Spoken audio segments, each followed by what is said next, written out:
Ibu Ani dan para pimpinan khususnya di IT, dan ini pusat inovasi ini Bu ya.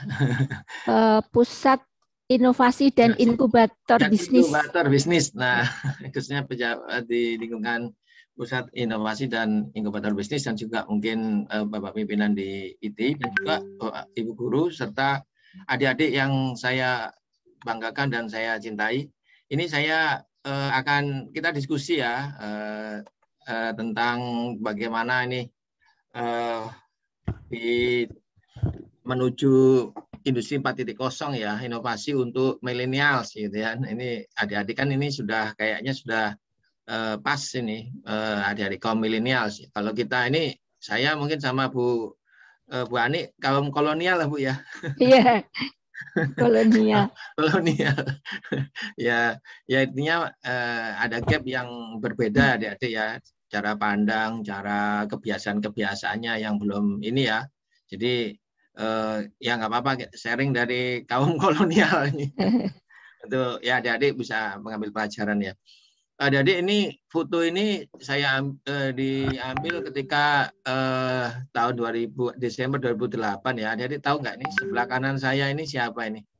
Ini Mas Zaki ya, adik-adik yang memiliki bukalapak.com. Ini adik-adik jauh lebih muda daripada saya nih beliaunya nih. Ini hampir 10 sampai 20 tahun nih bedanya, tapi beliau sudah sukses banget ya adik-adik ya. Sebelah kanannya lagi ini Bu Tri Mumpuni ya, yang menemukan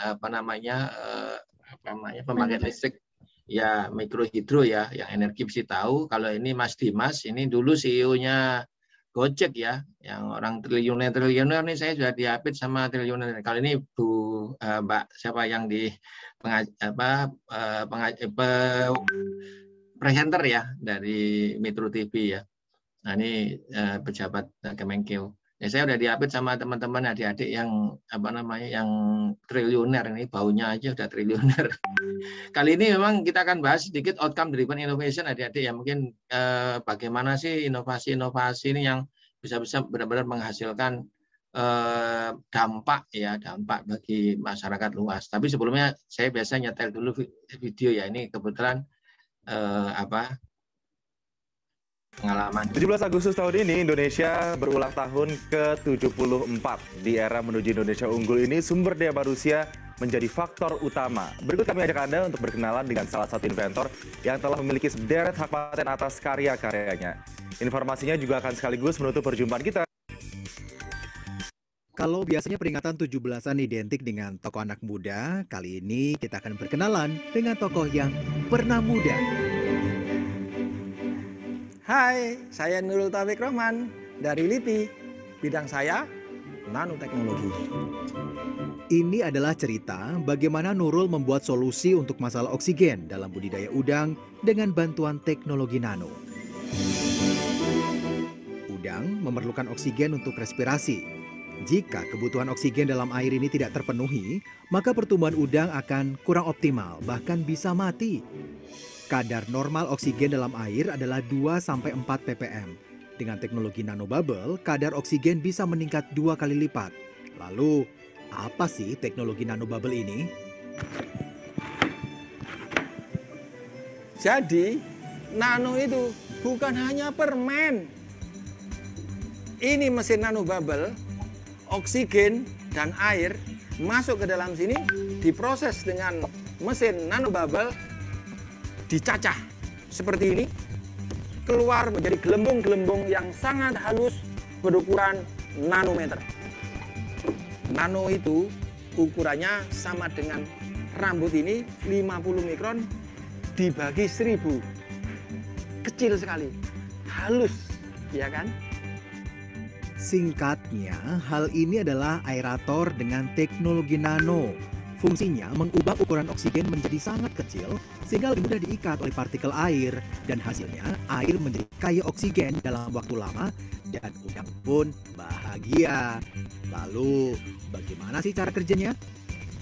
Jadi inilah alat mesin yang bisa membuat udang-udang dan para teman-temannya itu berbahagia. Ya.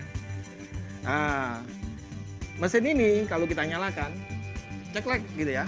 Nah, ini akan mengalir air dari ini, kemudian dimasukkan oksigen gasnya, ya kan? Nah ini gasnya masuk ke sini. Coba kita lihat sini. Kita kasih gelembung oksigennya, kita nyalakan. Nah ini 0,2 liter per menit. Oksigen gasnya masuk ke dalam nanobubble, mesin nanobubble ada di sini. Kalau boleh mau dilihat di sini, bagus. Nah, ini teknologi nanobubble, pencacah gas oksigen masuk dari pompa, dicacah menjadi nano, ya kan? Sampai ke sini menjadi nanobubble, keluar warnanya bening. Nah, ini menunjukkan nano. Kalau mikro 9,5. Jadi oksigen yang terkandung di dalam air ini sekitar 9,3 ppm di dalam 1 liternya. Jadi meningkat drastis. Biasanya hanya 4, ini sudah menjadi 9 dalam waktu yang sangat singkat. Inilah teknologi nanobubble. Nurul Taufikur Rahman saat ini memiliki 23 hak paten dan kekayaan intelektual, sebagian besar di bidang teknologi nano. Prestasinya tidak hanya di bidang keilmuan, Nurul juga sukses mengawinkan penelitiannya dengan dunia industri. Saat ini, Nurul bekerja sama dengan sekumpulan anak muda untuk mendirikan startup teknologi yang fokus pada IoT nano. Jadi ini pengenalan sedikit ya adik-adik ya. Nanti adik-adik kalau mau gabung-gabung, ayo kita sambar bareng sama Bu Ani nanti ya. Kita di inkubator teknologi bisnis nanti ya di IT kita bisa bersama-sama adik-adik kita bangun ya.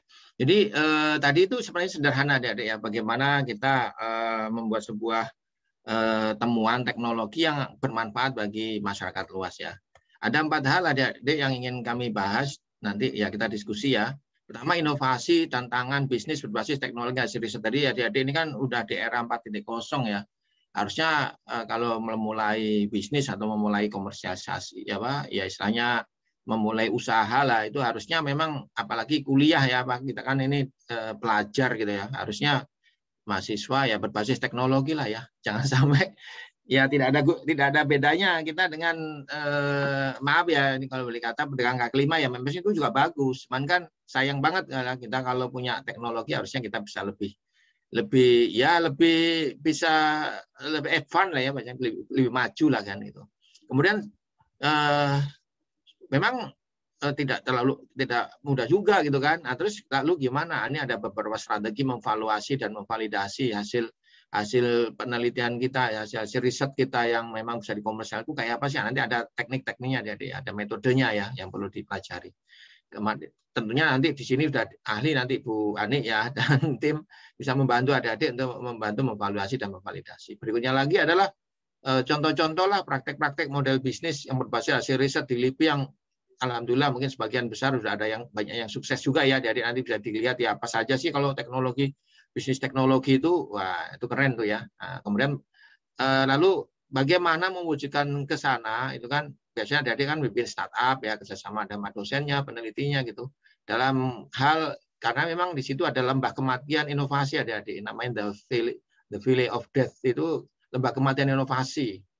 Kemudian yang terakhir ya mungkin nggak tahu ini ada waktu nggak nanti kita bahas tentang teknologi grup activity. Saya pikir ada yang pernah ikut sebelumnya presentasi saya sudah tahu ya sebagian besar ini apa kegiatan kami.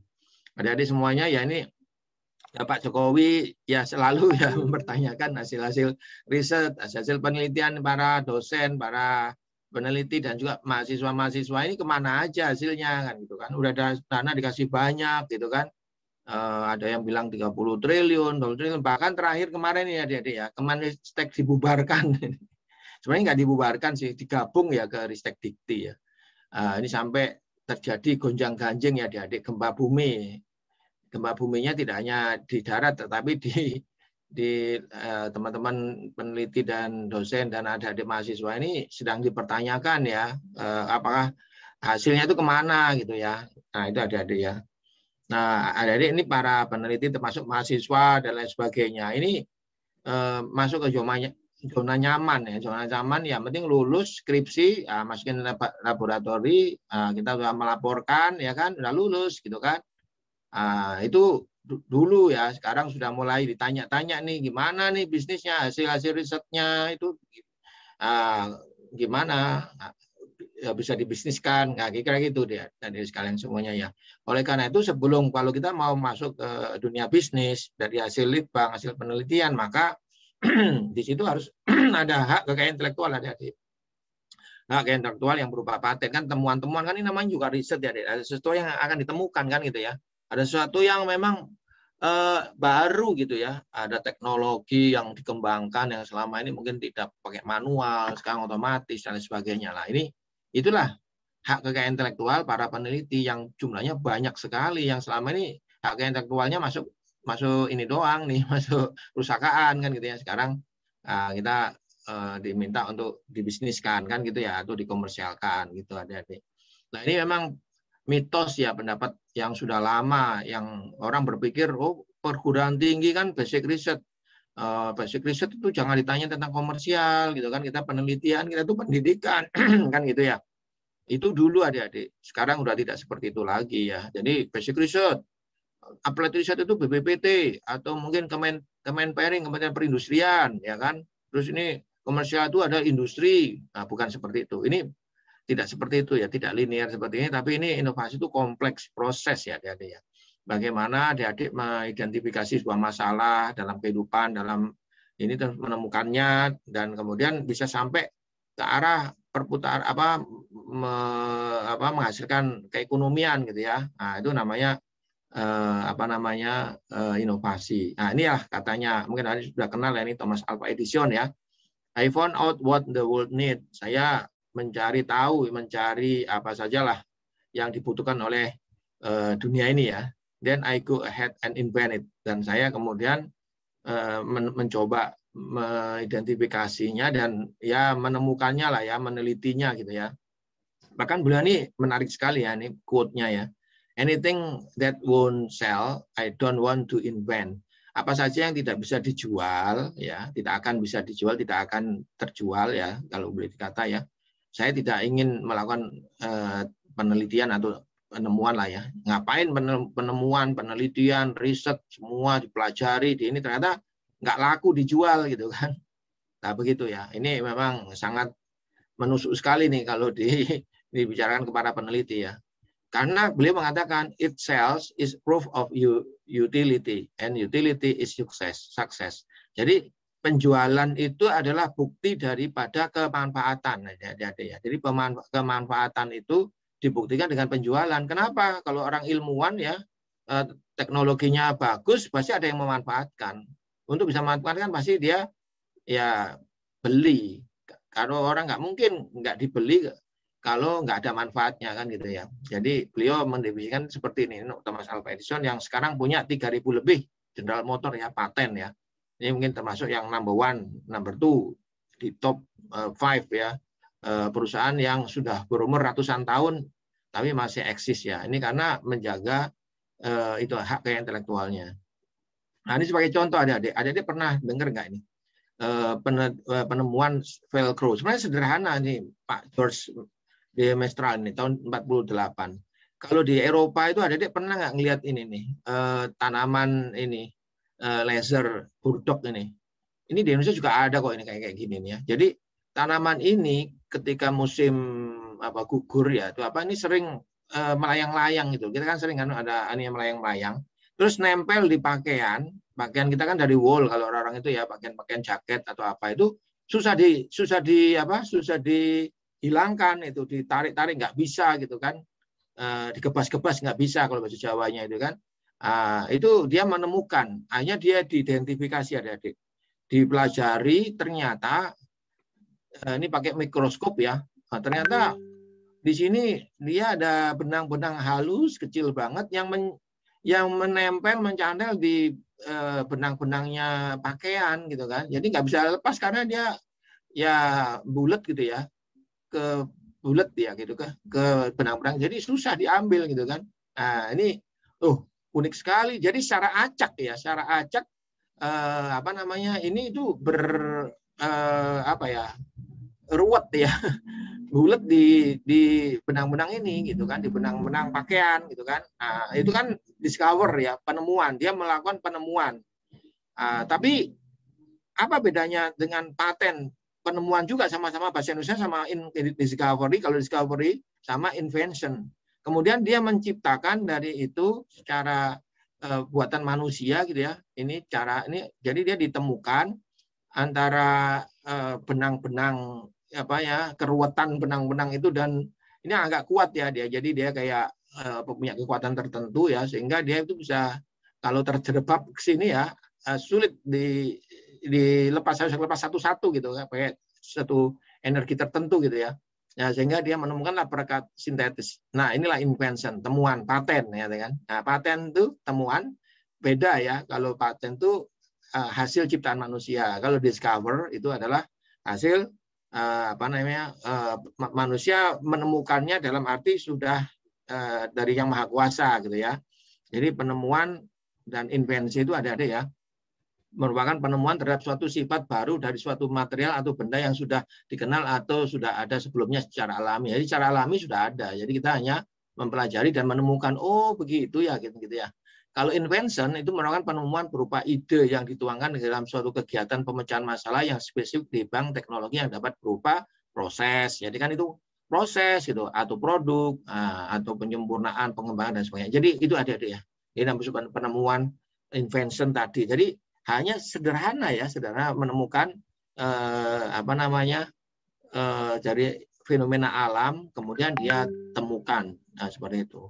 Ini kata teman saya ya, namanya Tim Castle itu, kalau nggak salah ini kemarin ketua ini ya, kepala Business School UQ ya, Queensland ya, Queensland University of Queensland, Queensland.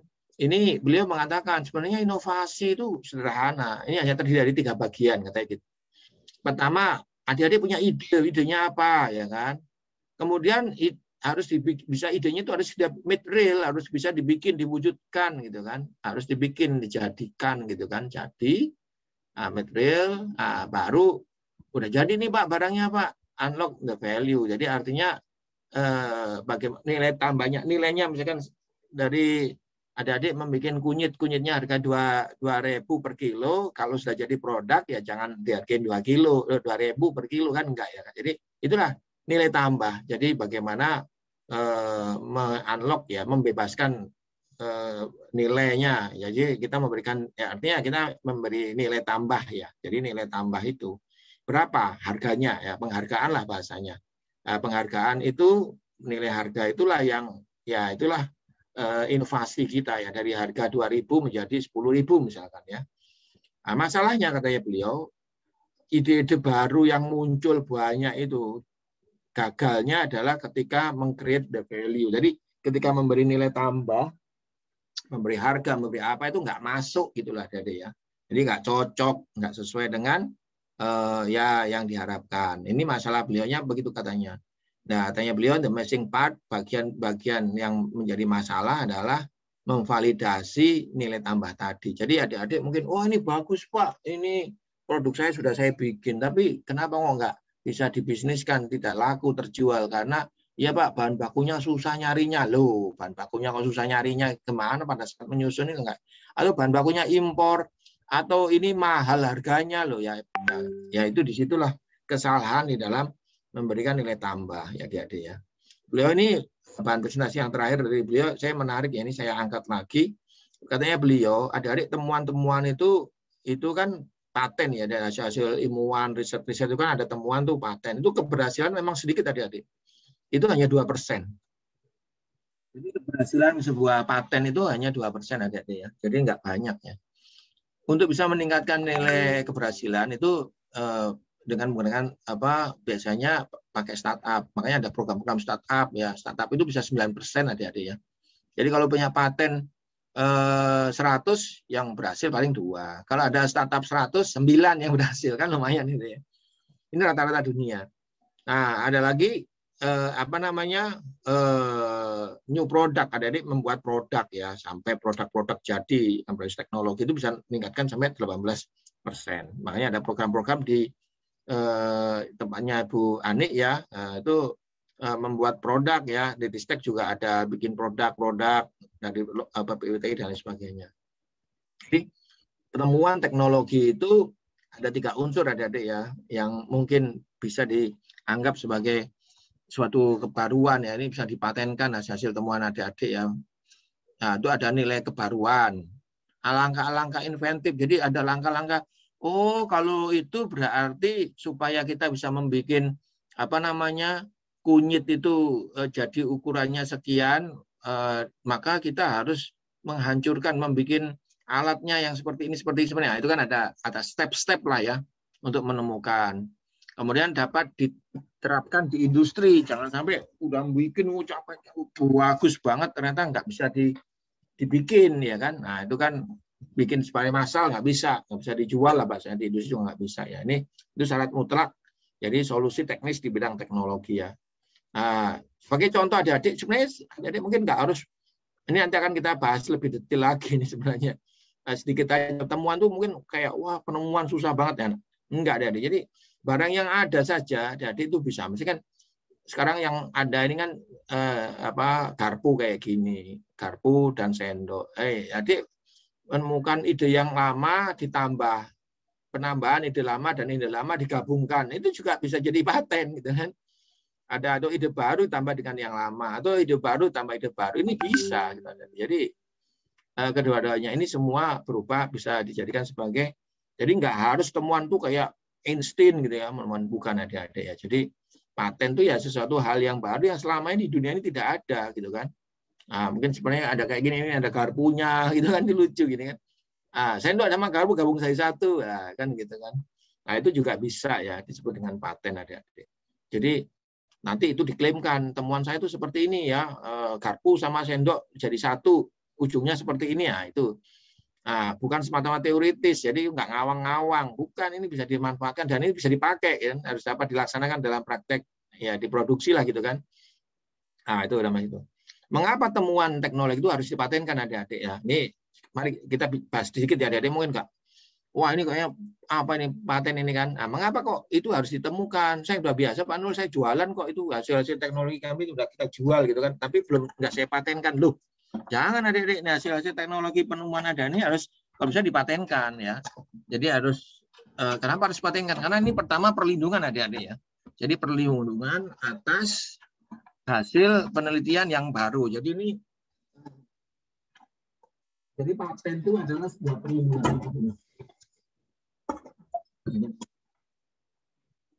Minta maaf.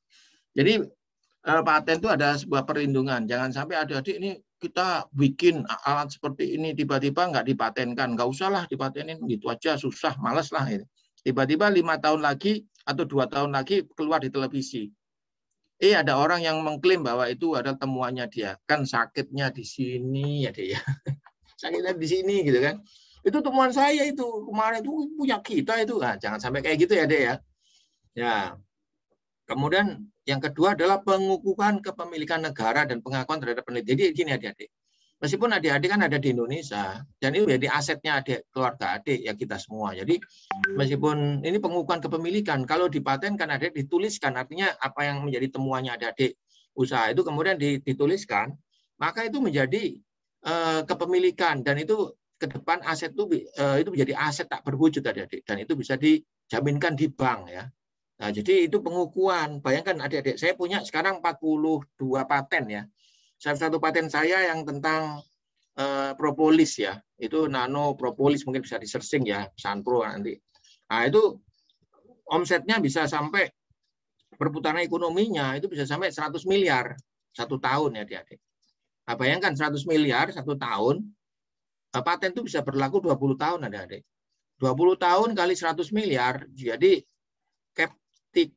kapitalisasi market dari paten itu sudah mendekati berapa triliun itu, bayangin ya kan, hampir 2 triliun baru satu paten, padahal saya punya 40 ya. Ya meskipun yang tidak semua paten bisa senilai itu, bukan. Ini sebagai contoh aja. Kalau itu nggak saya catatkan, nggak saya patenkan, memang bisnis saya perputaran produk propolis misalkan itu di Indonesia ada perputaran ekonominya bisa sampai 2 triliun selama 20 tahun berbidang propolis, tapi ketika dicatatkan asetnya di neracanya ternyata tidak ada. Jadi neracanya Indonesia ini kepemilikannya nggak ada, nol. Perputaran ekonominya banyak, tapi tidak ada pencatatannya. Dan ini nanti tidak bisa diwariskan. Sayang kan adik-adik, kalau saya sudah pensiun dari LIPI misalkan, ya sudah habis. Kemudian saya mati, ya udah teknologinya hilang. Ya kan? Nggak ada pencatatan, hartanya tidak dicatatkan. Tapi kalau ini dicatatkan menjadi aset, asetnya bisa nilai. Ini asetnya, marketnya adalah 2 triliun misalkan, kan begitu ya. Marketnya bisa 2 triliun, mungkin dinilai oleh pihak bank, divaluasi, itu menjadi 100 miliar misalkan. Nah kan gede deh, 100 miliar itu menjadi aset dan itu bisa diwariskan. Nanti kalau saya meninggal, anak-anak bisa mewariskan. Bayangkan ini, kalau ilmuwan-ilmuwan ini bisa dicatatkan seperti ini, maka Pak Jokowi nggak perlu ribut-ribut ya, menanyakan mana hasil penelitian. Karena ini kalau kapitalisasi marketnya ada 50 orang aja seperti saya gitu kan, seperti kita yang tadi dicatatkan gitu ya, 2 triliun kali 50 orang kan 100 triliun. Kalau dikasih cuma 30 triliun masih turah-turah gitu kan kapitalisasi marketnya. Jadi seperti itu adik-adik semua ya. Jadi maka perlu dicatatkan. Kemudian itu juga menjadi saluran pengetahuan yang bebas akses. Jadi adik-adik juga bisa coba di searching nama saya, Nurul, paten Nurul, nano bubble, kan ada nanti itu ya.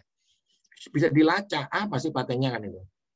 Menjadi indikator luaran lembaga litbang dunia. Jadi sekarang lembaga litbang termasuk universitas, itu menjadi indikatornya adalah memang paten adik-adik. Dan mau saya rekam jejak dari jejak para peneliti adik-adik mahasiswa ini kan, rekam jejaknya apa sih? Oh, saya telah menemukan bikin ini nih alat untuk membikin balak-balak. Oh, yang bisa aja gitu kan, otomatis kan gitu. Nah, ini sebagai contoh aja adik ya. Kemarin saya bikin di COVID ini kami bikin ini. Pandemi COVID-19 membawa perubahan perilaku di masyarakat. Salah satunya adalah menggunakan sejumlah barang untuk menghadapi virus corona, mulai dari masker hingga alat pemurni udara. Nah, Lembaga Riset Negara LIPI juga tengah melakukan sejumlah riset dan inovasi untuk melawan pandemi corona. Seperti apa? Ini dia liputannya.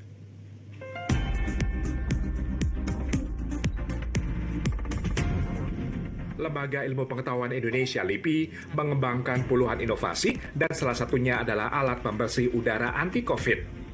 Produk ini diberi nama ATEC atau Airborne Nano Trapping Technology for Anti-COVID Treatment.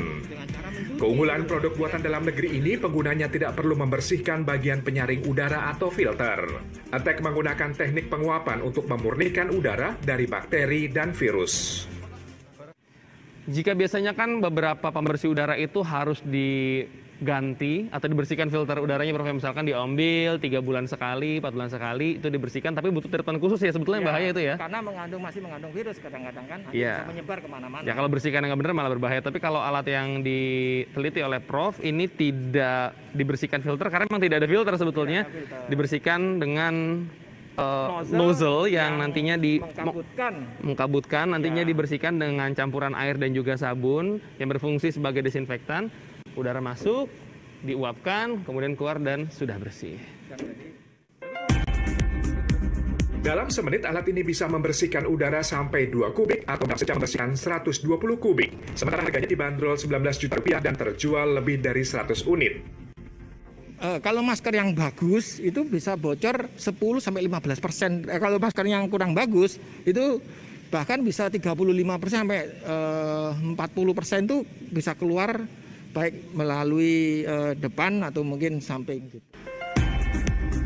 Selain pemurni udara, jadi itu contoh-contoh adik-adik ya. Jadi sederhana saja sebenarnya ini bagaimana adik-adik tahu Scrabble ya. Pabrik-pabrik kimia kalau membuang gas buangnya itu kan disemprot sama air. Nah, kami air yang kita kasih sabun sehingga menjadi disinfektannya ya. Jadi kayak nyuci udara ya, pakai virus, kayak tangan kita kan dicuci juga, itu sama ya. Jadi mencuci udaranya dicuci di dalam mesin ini gitu ya. Nah, ini alhamdulillah nih sudah laku banyak nih adik-adik ya. Mengapa hak intelektual tadi, penemuan-penemuan tadi itu menjadi penting adik-adik?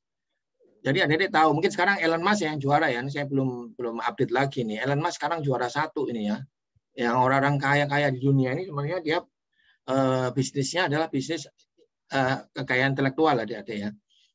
Kalau adik-adik tahu 500 produk-produk yang laku di dunia ini yang paling banyak nilainya 80% adalah jual beli aset tak berwujud adik-adik. Jadi jual-jual lombok, gorengan, bakso itu nggak ada 20%-nya ya, kecil sangat. Jadi 80% adalah jual beli aset tak berwujud adik-adik. Mengapa perolehan paten lembaga litbang Indonesia sangat lemah? Memang ini masalah juga di Indonesia adik-adik. Jadi memang mahasiswa, para peneliti juga nggak biasa, nggak care atau mungkin nggak familiar terhadap apa itu penemuan paten ya. Mungkin kita merasa apa sih paten itu? Paten mungkin kita wawancara ya. Suatu temuan yang wah seperti pemenang Nobel itu, enggak Pak, ini cuma begini aja loh. Itu teknologi itu ya, jangan dikira lah adik-adik ya, itu nggak harus wah ya. Pokoknya selama ini nggak ada, adik-adik cari nggak ada, berarti ya itu paten, berarti itu temuan adik-adik bisa diklaim nomor 1 di dunia gitu kan. Belum ada yang ini sama sekali. Nah itu bisa didaftarin. Tidak tahu dan rumit, lama cara pengurusannya, ada yang mengatakan gitu. Paten harus bisa dikomersialkan. Oh nggak bisa, ya bukan. Paten tuh ya beda ide ya, ide yang menarik yang selama ini orang belum ada. Takut ditiru, ada yang bilang gitu juga. Penulisan paten susah, biaya paten mahal, ya dan menjadi beban dan sebagainya. Padahal murah semuanya ya.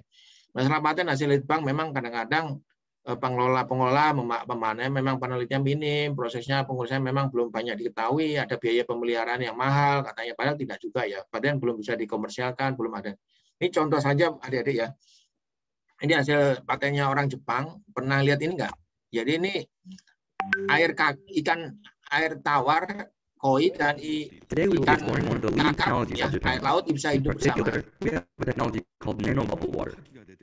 This technology was actually introduced approximately 3 years ago at the Aichi Expo. There was an unusual fish tank that amazed so many visitors. Snapper and carp were swimming together in the same body of water, which is impossible in the wild. The answer to this secret is the oxygen nanobubbles. As of today, in the nanobubble water, all types of fish have lived together for nearly 3 years and counting without any problem. They are very healthy and even grow faster than if they were in their natural environment.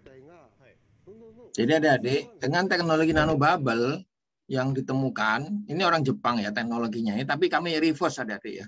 Ini teknologi nanobubble, ini bagaimana ikan air tawar, koi dan ini kakap, bahkan nanti kerang macam-macam bisa jadi satu ini, jadi satu tempat gitu ya. Karena oksigen yang dimasukkan ke dalam ini melebihi bagus ya. Kalau air ini kan sedikit ya. Kalau ikan-ikan air laut itu kan sebenarnya beda dengan air tawar ya. Oksigennya mungkin kebutuhan oksigennya juga berbeda. Dengan adanya ini jumlahnya diperbanyak ya oksigennya sehingga semua bisa hidup bersama gitu ya. Meskipun airnya agak sedikit asin, ikan koi pun bisa hidup ya. Nah, ini adik-adik mungkin sudah dengar ya, pernah saya setel ini filmnya. Bagaimana adik-adik ini menjuarai dari wira usaha mandiri ya. Jadi adik-adik kalau bisnisnya teknologi, hasil litbang, hasil penelitian pasti juara ya. Dedi Cahyadi.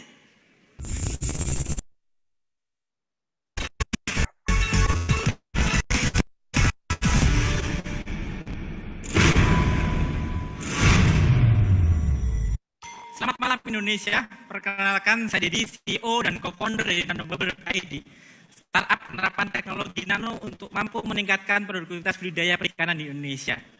Pak Wendy dan Pak Nawawi di Situbondo mengalami kegagalan panen hanya 2 pekan menjelang panen itu terjadi. Dan 60% lebih masyarakat di Indonesia mengalami kegagalan panen. Maka kami dan tim membangun suatu mesin yang mampu menghasilkan gelembung berukuran halus, nanobubble namanya. Apa dampak dari nanobubble? Pertama, oksigen meningkat signifikan. Pernah kita 2 kali lipat di Situbondo. Yang kedua, kita mampu meningkatkan produktivitas hingga 100%. Dan yang ketiga, kita meningkatkan daya tahan dari serangan virus dan penyakit. Saat ini kita mencoba mengaktifasi lahan-lahan marginal di penduduk masyarakat pesisir yang menguasai 32% kemiskinan di Indonesia. Oleh sebab itu, mari dukung nanobubble untuk membuat petani dan udang lebih bahagia. Assalamualaikum warahmatullahi wabarakatuh. Pemenang Best of the Best Wira Usaha Muda Mandiri tahun 2019 adalah Dedi Cahyadi.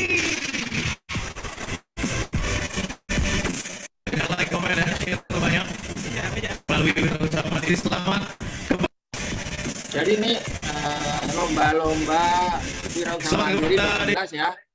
Jadi ada yang dari teknologi, ada dari apa namanya kuliner, macam-macam ya. Yang dari teknologi itulah yang juara ya. Jadi ini mahasiswa ITB ya. Ini staf-staf di kami di Nano ya. Sama Mas Hardi ini dari UGM ya. Jadi bersama-sama di Nano Center gitu ya. Kita bikin ini ya. Halo, saya Dedi. Saya Hardi. Saya Rizky. Kami dari nanobubble.id.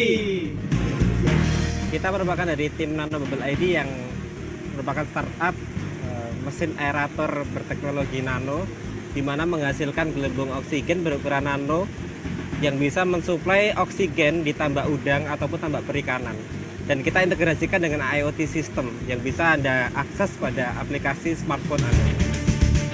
Fokus kami adalah untuk tahun pertama di 3 site ya. Yang pertama di Situbondo, kemudian yang kedua di Jakarta, ketiga di Cilacap. Untuk komoditi saat ini kita sedang penerapan di Paname.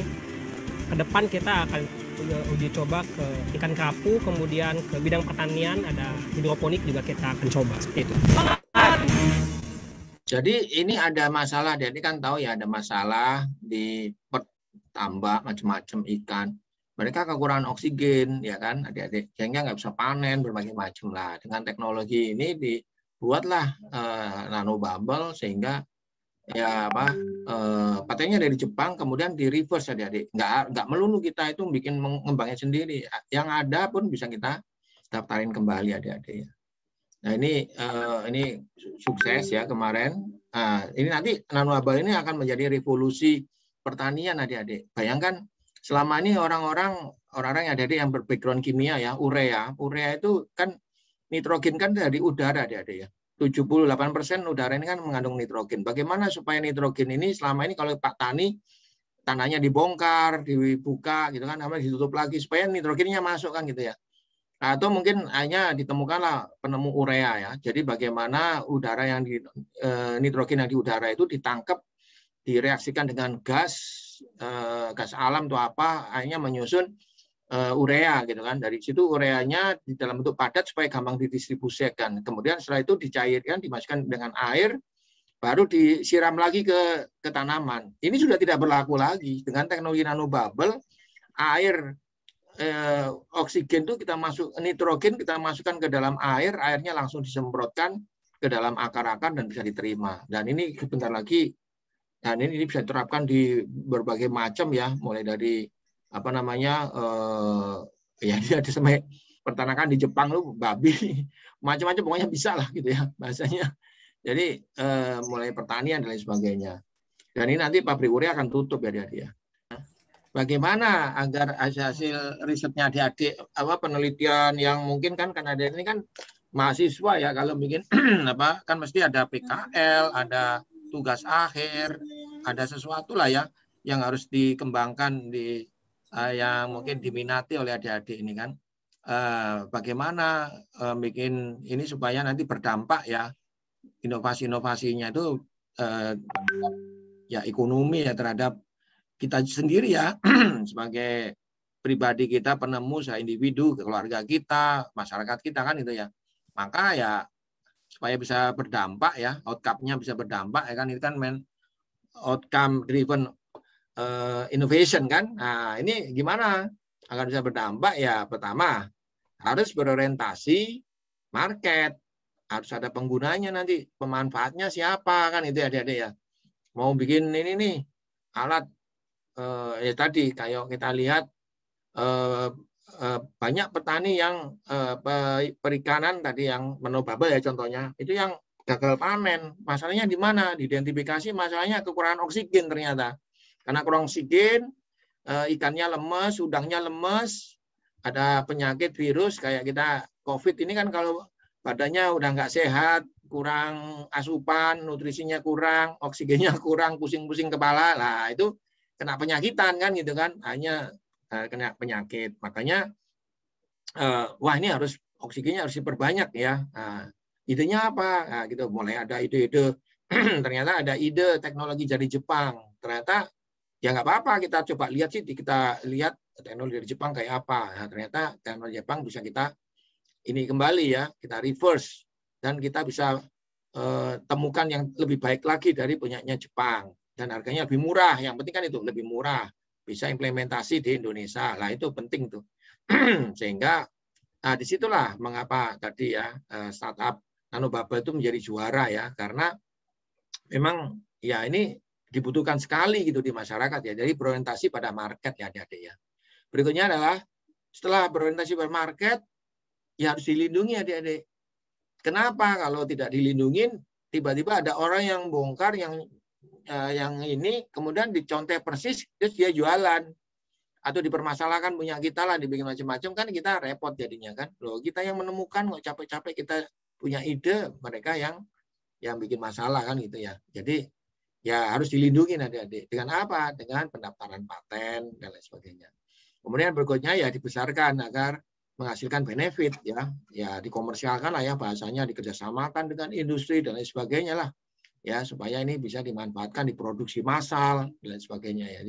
Jadi memang seperti itu ya tahapan agar bisa bermanfaat. Dan kalau seandainya saja kita tidak ingin melaksanakan sendiri, artinya kita tidak bikin bisnis sendiri ya, nggak apa-apa. Kalau udah didaftarin paten kita bisa, itu paten saya, kita jual ke perusahaan besar, ke perusahaan yang memang di bidang itu, karena kita nggak cukup modal, atau kita punya, karena kita peneliti mungkin punya pekerjaan lain, nggak bisa menjalankan bisnis ya kan adik-adik ya. Nah kalau punya paten enak, dikasihkan aja supaya orang untuk menjalankan ya, dikasihkan ke perusahaan bayar ke kita kan lisensi, kayak Pak Habibie menerima terus lisensi atas temuannya di pesawat terbang itu kan. Nah, itu karena memang beliau sebagai penemunya gitu. Jadi dan selama 20 tahun enak ya adik-adik, udah 20 tahun kita bisa santai-santai ya, nggak kerja kan gitu ya.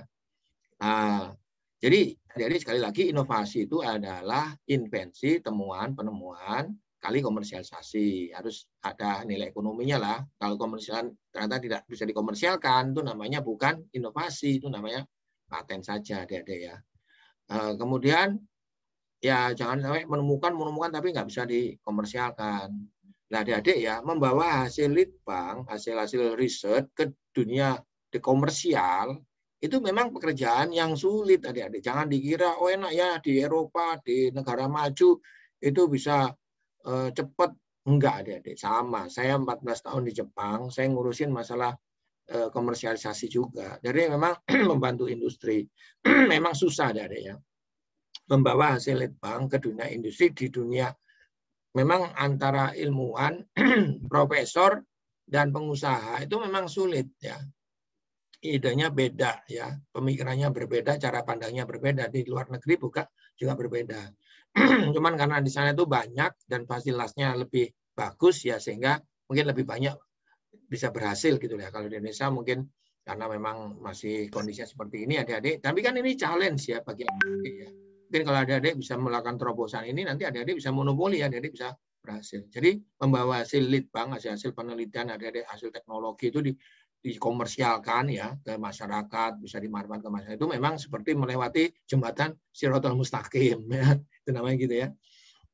Maka apa kok seperti itu? Karena memang mekanisme ahli teknologi itu belum banyak diketahui. Gimana sih ini hasil litbang yang bisa dikomersialkan, gimana caranya? Memang sulit, masih belum ada yang tahu gitu ya. Belum ada yang menuliskan di dalam ini cerita-cerita dipublikasikan, itu belum ya. Karena kalau udah berhasil biasanya penelitinya kabur ya. Udah lupa gitu kan, lupa nulis gitu kan. Kemudian para peneliti atau para teknopreneur ini tidak memiliki jiwa teknopreneur ya. Kadang-kadang dosen atau peneliti atau mahasiswa, makanya ini diperlukan mahasiswa yang memang bisa kombinasi ya. Jadi ada orang-orang mahasiswa ekonomi atau apa yang harus dilibatkan bersama-sama ya, jangan cuma ada teknik saja gitu kan. Nah ini bisa nih. Belum ada mentor yang mumpuni, karena memang kadang-kadang ya kalau dosen atau peneliti apalagi PNS kayak saya juga kadang-kadang nggak bisa juga mementori dengan baik adik-adik ya. Karena memang kita bukan pelakunya gitu kan. Nah, berikutnya lagi apalagi regulasi dan kebijakan yang belum mendukung. Jadi memang sulit adik-adik ya membawa Silitbang ke dunia industri itu sesuatu yang sulit. Di dunia ada yang disebut dengan the valley of death, yaitu artinya lembah kematian inovasi. Jadi ketika kita melakukan riset, pengembangan itu semakin masuk ke jurang ya, jurang kematian lembah inovasi sampai di titik awal ini. Sehingga baru dia bisa naik lagi ketika temuan-temuan itu bisa dikomersialkan, bisa laku. Nah, baru dia naik kan, kita ada laku, nah dia udah mulai naik, akhirnya kita bisa berhasil sukses lah kan gitu. Jadi adik-adik yang disebut inovasi berhasil itu ya namanya berhasil jika terjadi komersialisasi ya. Jadi harus ada komersialisasi itu artinya commercial intelligence level, ada tingkat penilaian secara komersial. Jadi nanti akan ada tata cara penilaian, ada memvaluasi atau memvalidasi komersial secara komersial, teknologi itu divaluasi secara komersial, atau pemanfaatan teknologi hasil litbang. Jadi teknologinya itu secara kemanfaatannya, nah itu tingkat kemanfaatannya itu ada cara penilaian tersendiri, harus memiliki tingkat kemanfaatan tertentu gitu ya. Ya melalui manufaktur produk. Jadi ada metode mengidentifikasi tentang manufaktur, bisa diproduksi massal, tingkatannya sudah sampai mana yang dapat dimanfaatkan oleh pengguna. Jadi pengguna ada readiness level juga ada. Jadi ada tingkat masyarakat itu bisa menggunakan. Nah, ini ada metode-metode pengukuran. Nah, nanti ini biasanya dilakukan oleh Bu Ani ini di inkubator bisnis. Nanti adik-adik nanti dinilai.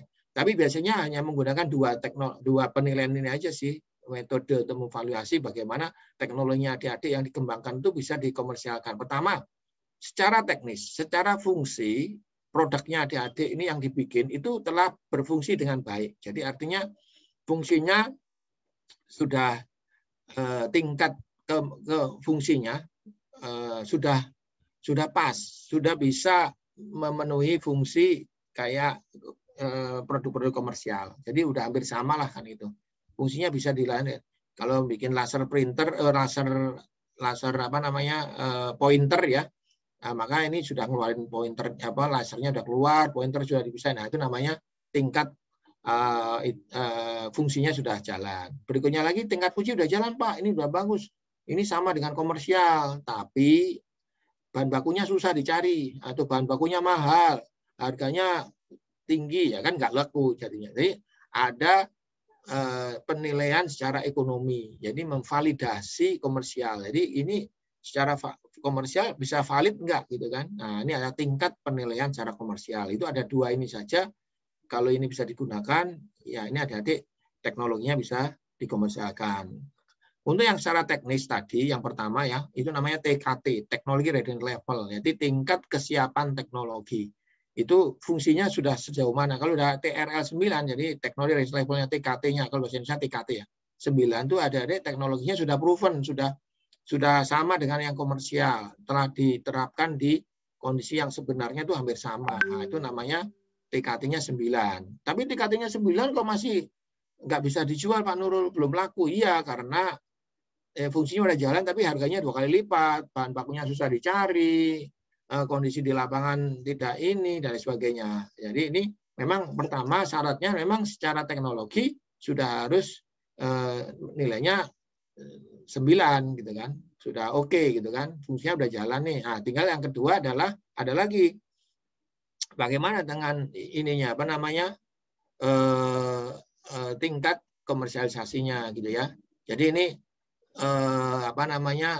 memvalidasi ininya. Jadi ide ini saya membuat nilai sendiri. Adik-adik kalau punya ide itu baru 1, ada proposalnya 2.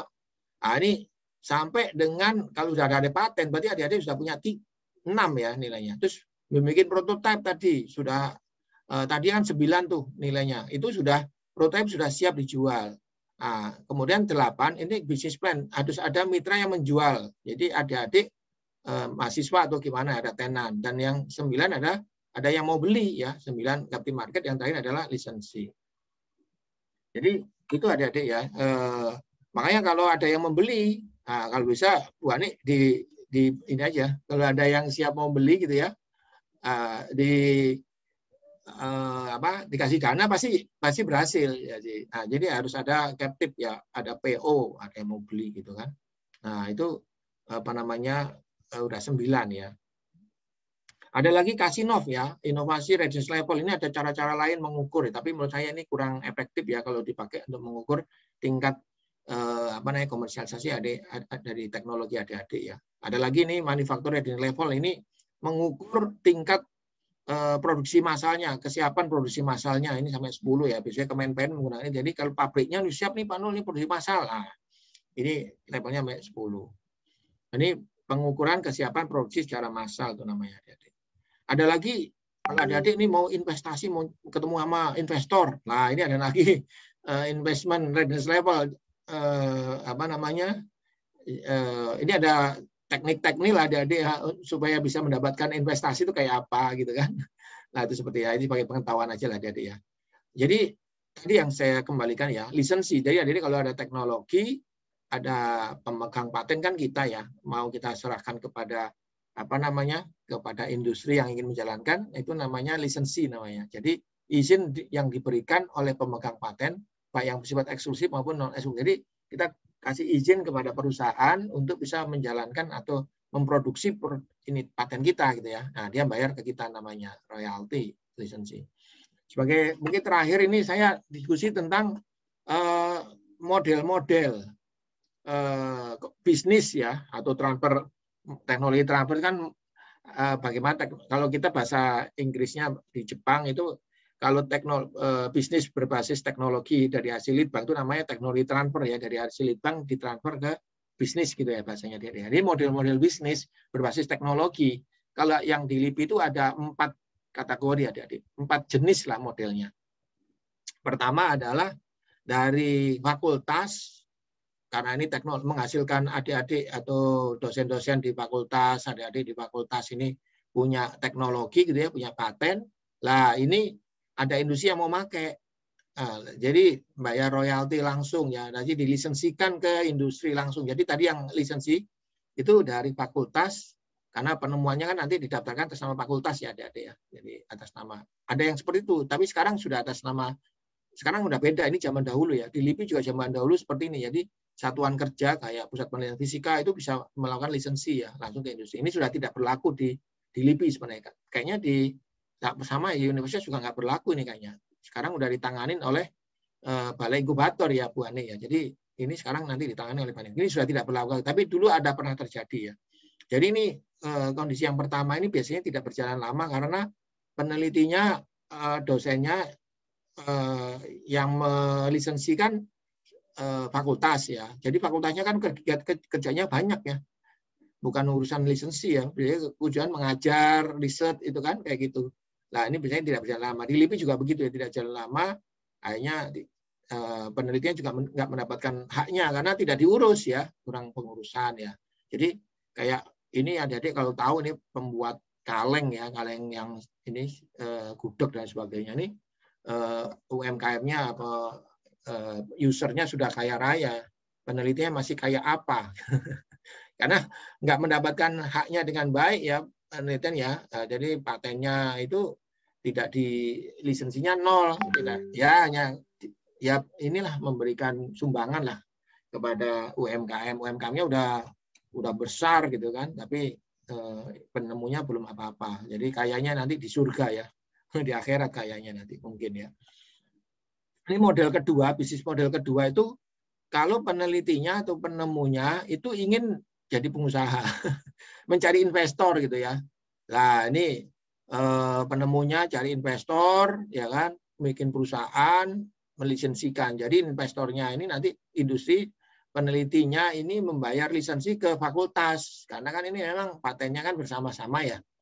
Karena di situ ya bayarnya tinggal kalau penemunya juga ada di sini ya nanti yang bayarnya tertentu, nggak harus besar sekali karena memang penemunya juga ada di sini kan gitu ya. Nah ini biasanya bagus ya. Nah seperti ini bagus. Adik-adik tahu nggak nih tempe ragi ini besar sekali loh ini. Ini di Asia nomor 1 di dunia loh ini. besarnya tempe ini produksi dari hasil temuannya LIPI. Ya, nanti adik-adik kalau memang berbasis teknologi itu begitu adik-adik ya. Jadi bisa benar-benar bagus ya. Dan telah membayar terus royaltinya ke LIPI. Nanti kalau ke IT juga begitu kan. Jadi royaltinya bayar ke IT ya, meskipun dalam jumlah tertentu ya. Tidak harus IT memiliki semuanya, tidak ya. Tapi itu nanti di dalam bentuk lisensi. Jadi supaya balai inkubator kan membantu ya. Membantu sampai prosesnya itu terjadi dan nanti pengurusannya nanti diatur, kepemilikannya yang paling utama ya penemunya gitu ya, dan pelaksana bisnisnya gitu ya. Inkubator mungkin mendapatkan selain goodwilling ya, goodwill juga mungkin ada pengaturan yang lainnya kan gitu. Ini contoh ketiga. Ini ada peranan inkubator. Tadi belum ada peranan inkubator. Akhir-akhir ini memang marak inkubator ya. Jadi peranan inkubator bekerja sama dengan fakultas, menjembatani fakultas dan para peneliti, kemudian ditemukan dengan industri. Yang model ketiga, bisnis ketiga ini penelitinya tetap ini ada diserahin ke industri gitu ya, adik-adik ya. Jadi adik-adik nggak melaksanakan, adik-adik tetap jadi mahasiswa, peneliti tetap jadi dosen. Jadi ini seperti itu, yang jalanin ya industrinya gitu kan.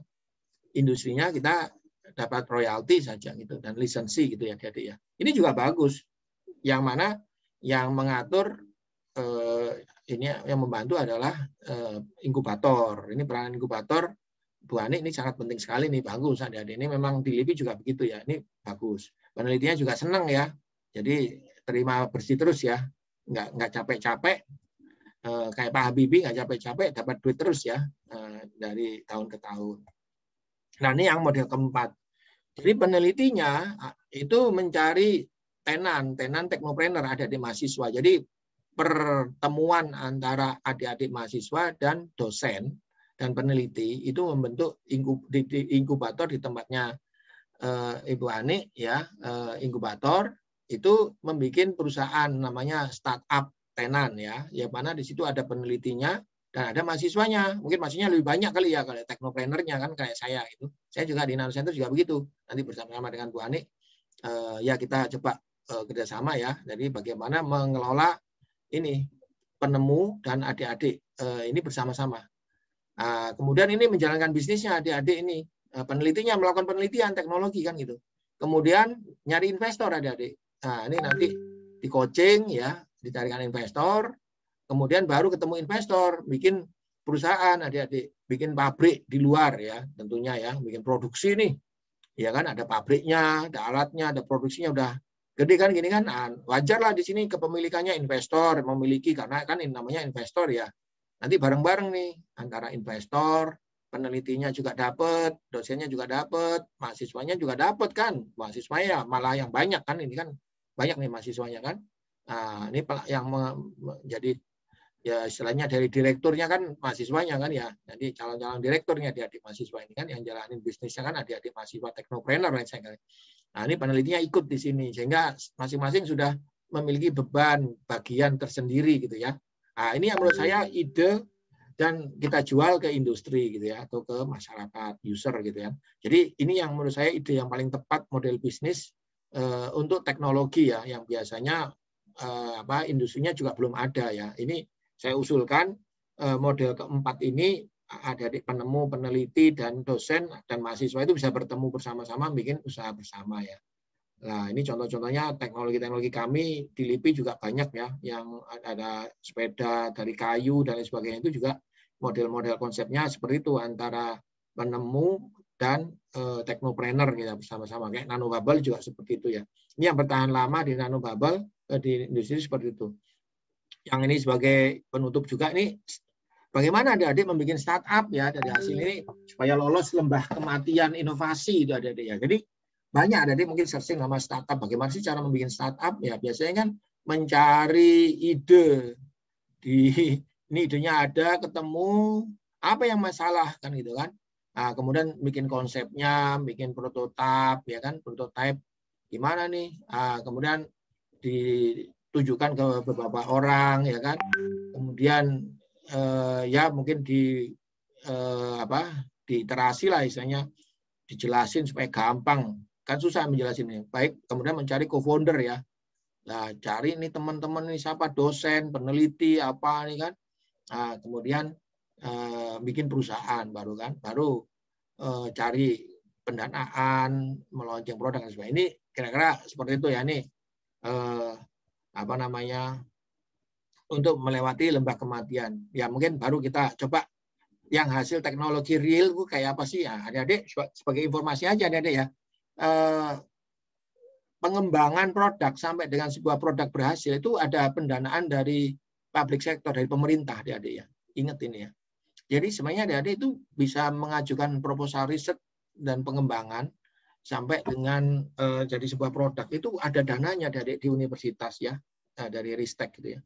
Sampai sini. Makanya di sini juga ternyata dari teknologi transfer, dari paten itu juga ada dana dari sektor private. Makanya di sini ada double pendanaan adik-adik. Makanya di sini adik-adik harus bisa memainkan peran ya.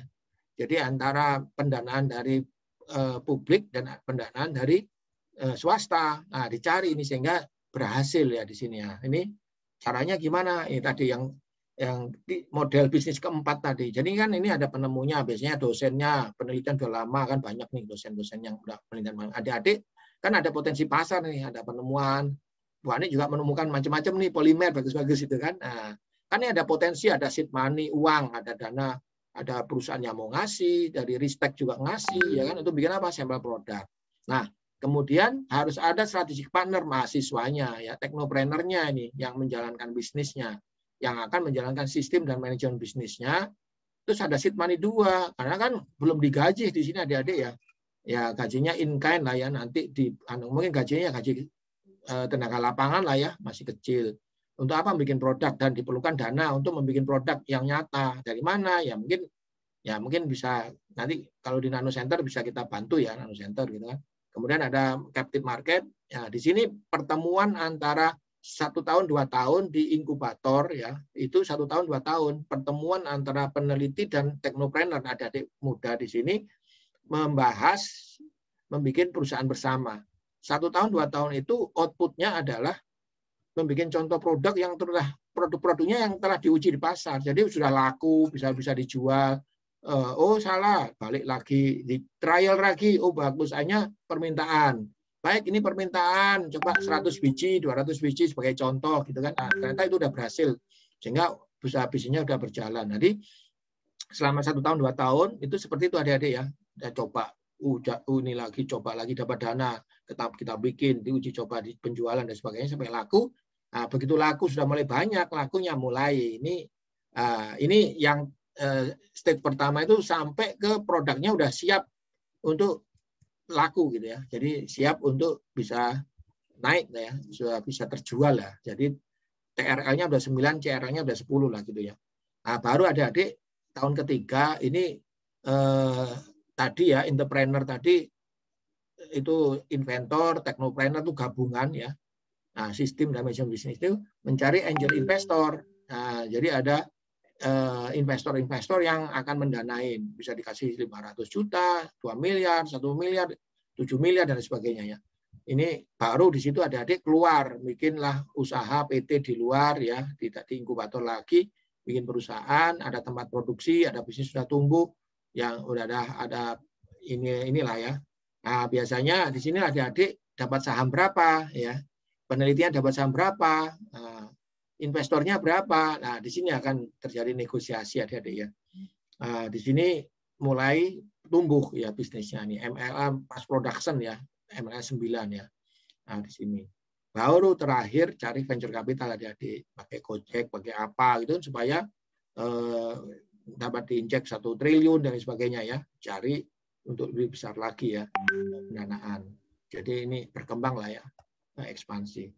Saya pikir itu adik-adik ya. Jadi sebagai kata kunci komersialisasi teknologi hasil penelitian itu pertama roadmap riset dan komersialisasi secara terintegrasi adik-adik ya. Jangan sampai ya adik-adik menemukan penelitian tapi tidak ada komersialisasi atau komersialisasi tapi nggak ada penelitiannya lah ini.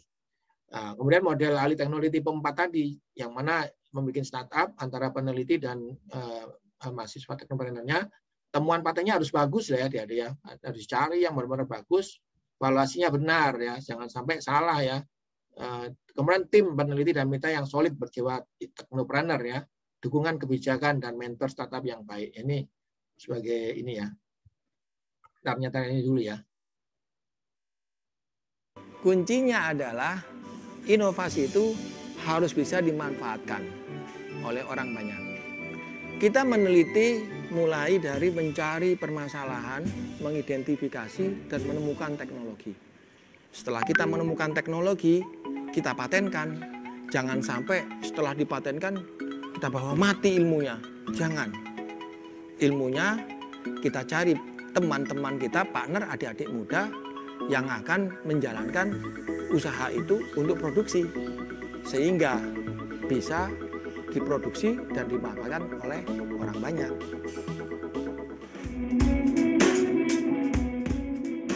Semoga ke depan semakin banyak lagi kolaborasi antara ilmuwan dan pengusaha demi Indonesia Jaya. Nah, ini satu lagi ya, terakhir ya. Ini ya.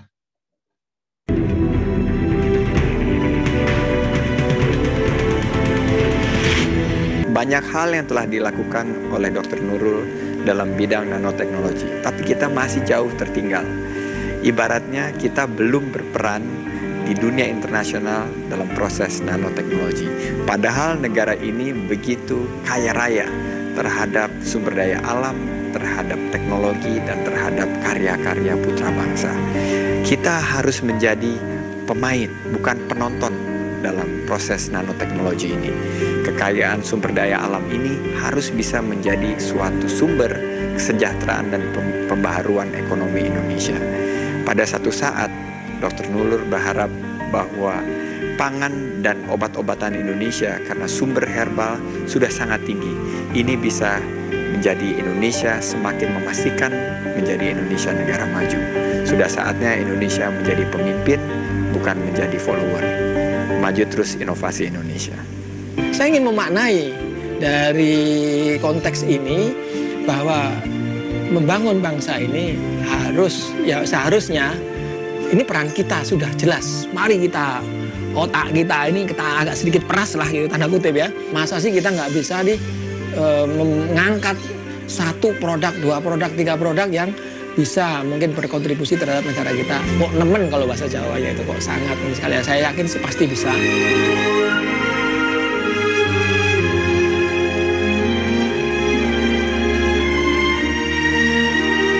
Oke, terima kasih. Assalamualaikum warahmatullahi wabarakatuh.